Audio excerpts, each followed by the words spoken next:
അടിമത്തത്തിൽ കിടക്കുമ്പോൾ യിരെമ്യാവ് അന്വേഷിക്കുകയാണ്, എന്നാണ് വിടുതൽ, എപ്പോഴാണ് വിടുതൽ? ഇതൊരു പ്രവാചകന്മാരുടെ ഹൃദയമാണ്. അന്വേഷിക്കും വിടുതൽ, ആരാഞ്ഞു നോക്കും വിടുതൽ. 1 പത്രോസിന്റെ ലേഖനത്തിൽ തിരുവചനം പറയുന്നു, ആ പ്രവാചകന്മാർ ആരാഞ്ഞു നോക്കി. അവർ ആർക്കാണ് വരുന്നെന്ന് ആരായുന്നു, ഏത് കാലത്താ വരുന്നെന്ന് ആരായുന്നു, എപ്പോൾ സംഭവിക്കുമെന്ന് ആരായുന്നു. ഇങ്ങനത്തെ ഒരു പ്രവാചകൻ യിരെമ്യാവ് ആരാഞ്ഞു നോക്കി. ഇതിൽ നിന്നൊരു വിടുതലുണ്ടോ, ഇതിൽ നിന്നൊരു വിടുതലുണ്ടോ, ഇതിൽ നിന്നൊരു സൗഖ്യമുണ്ടോ? ആരാഞ്ഞപ്പോൾ ദൈവാത്മാവ് പറഞ്ഞു, 70 സംവത്സരം കൊണ്ട് ഇത് അവസാനിക്കും. ഞാൻ പരിശുദ്ധാത്മാവിൽ പറയുന്നു, ചിലതൊക്കെ അവസാനിക്കും. ബലിഷ്ഠമായ ചില കരങ്ങളിൽ നിന്ന് നിങ്ങൾ പുറത്തു വരും.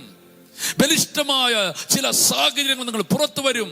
നിങ്ങളെ അടിമപ്പെടുത്തിയിരിക്കുന്ന ചില ബലമേറിയ ദുരാത്മ തലങ്ങളിൽ നിന്ന് നിങ്ങൾ പൊട്ടി പുറത്തു വരും. ആമേൻ. നിങ്ങളെ തകർത്ത് ഉടച്ച് കളയാൻ ആമേൻ അനുവദിക്കത്തില്ല.